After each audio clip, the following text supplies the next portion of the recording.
Hey, Dr. Chad Kuntz here, and just wanted to talk about how we can help you fix shoulder impingement.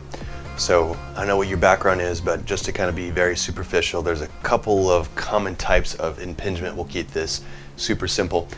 There's primary impingement, where as you get older, say in your 50s or 60s would be a pretty common range you'd start to run into this, you'll have a mechanical block that's literally limiting your ability to raise your arm overhead. So imagine, let's say you've grown an osteophyte or an additional piece of bone in your shoulder. You might get to a certain point, and at that point your humerus can no longer rotate and it'll literally run into that new osteophyte and you can't get overhead. So that'd be primary impingement. Secondary impingement is more so for my younger athletes. You can still have it though, even your 30s and 40s, so sometimes it can be deceiving based upon your age, but most often my 18, 20-year-olds, they develop what's called secondary impingement. A lot of times that means they have an imbalance in their muscles. So they may not have that strong rotator cuff, they might have a really tight pec, might have a really tight upper trap, and they might have, like I said, the weak rotator cuff muscles and the weak scapular muscles that are all the way in the back. And I kind of tell them with this clientele, imagine that you have 2 lanes to drive on normally.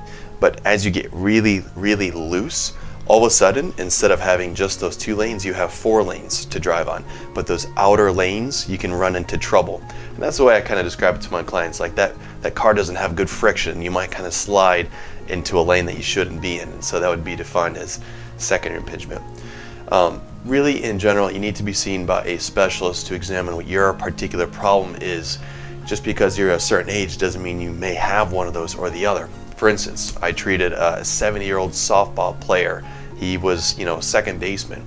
He presented like a 25-year-old with that secondary impingement, where he had a lot of mobility. He was almost too loose in some areas, and that's where I told him, it feels like your car is losing its ability to control where it's going, and it's kind of sliding in and out, and that's kind of the way I described it for his shoulder. So we actually had to treat that like a secondary impingement. We did a lot of strengthening, teaching him how to keep his shoulder joint in the right position. Now with primary impingement, for those of you that are in your 40s, 50s, and 60s, it is more common than not. It doesn't mean that you actually have to go underneath the knife and have that surgery right away, believe it or not.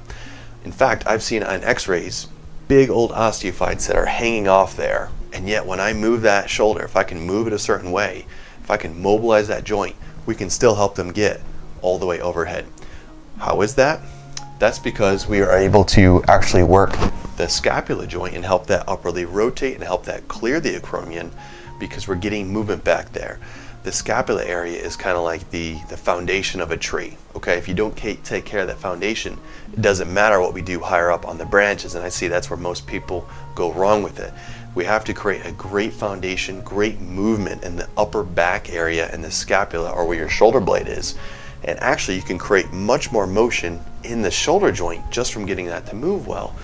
Secondarily to that, for those of you that have really tight trap muscles and maybe muscles around the shoulder, that actually might be pulling the humerus upwards, and that creates a better chance, a greater likelihood that you would run into that problematic area, which is usually around the acromion.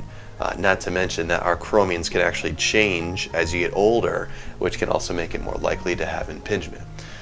So long story short, we've got to work with a specialist to figure out what type of impingement you present with, no matter what your age, figure out what your limitations are, and then I would say more than not, make sure that you're actually addressing the upper back area, as I tend to see most people miss out on that, and they're only being treated in the shoulder joint. I hope that helps. Thank you guys so much for tuning in.